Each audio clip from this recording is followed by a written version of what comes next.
وابسته به اختصاصات در نزد همه کافدرهای دانشگاه دولتی کلاب به نام ابو عبدالله رودکی محفل‌های گوناگون علمی و ادبی و معرفتی دائم عمل کننده فعالیت دارند. یکی از چنین محفل‌ها این محفل همدانی شناسی نزد فاکولته فیلولوژی تاجیک و ژورنالیستیک به حساب می‌رود. در محفل موضوعات دایر به حیات و فعالیت، تالیفات علمی و ادبی، سفرها و قصه و روایت‌ها دایر به شخصیت شناخته میر سعید علی همدانی مورد محاکمه قرار می‌گیرند. از این رو امروز در نزد فاکولته محفل نوبتی آن برگزار گردید.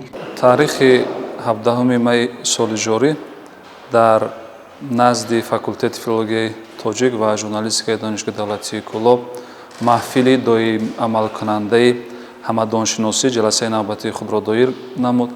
خب در کار محفل گروه دانشجویان و استادان و آموزگاران دانشگاه اشتراک نمودند.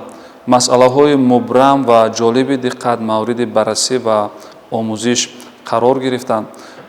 میر سعید علی همدانی متفکر بزرگ در عالم علم و عرفان عصر 14 ادبیات فارس تاجیک دانسته می شود. اشعار این ابرمرد بزرگ تمام پهلوهای حیات جامعه انسانی را فرا گرفته، تلقین کننده خصلت‌های نیک انسانی در راه رسیدن به مراد و مقصودهای نیک نسل گذشته و امروزه و آینده این ملت تمدن‌آفر را تربیت کرده می‌تواند.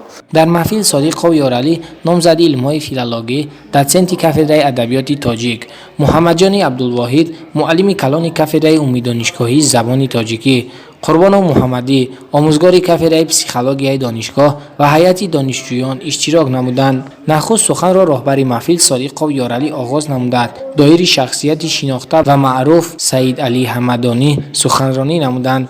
سپس محمد جان عبدالواحد در موضوع مناسبت استاد و شاگرد از نگاه میر سعید علی همدانی برآمد نموده ضمن برآمدشان قید کردند که در سایر موضوعات آثار علمی و ادبی متفکر بزرگ قرن 14 میر سعید علی همدانی اندیشه مناسبت استاد و شاگرد مقام مخصوص را اشغال می نماید. اندیشه هایی که در سایر ایجادیات میر سعید علی همدانی القا گردیدند فراگیرنده تمام پهلوها و مسائل اجتماعی و تربیوی جامعه را فرا گرفته میتواند. در میان این موضوع ها مسئله اندیشه مناسبت استاد و شاگرد از موقع والا برخوردار است. شاعر متفکر این موضوع را در تمام اثرهای خود به طرز باید و شاید تاکید نموده. از آن جمله در ذخیرة الملوک، منهاج العارفین، رساله قدسیه و غزلیات شاعر میتوانیم این موضوع را مرور نموده اثبات گفته خود را دریافت نماییم. جای اشاره می نماید که ای علی رو نظر کن ز سر صدق و صفا که به جای نرسد به نظر پیر مرید.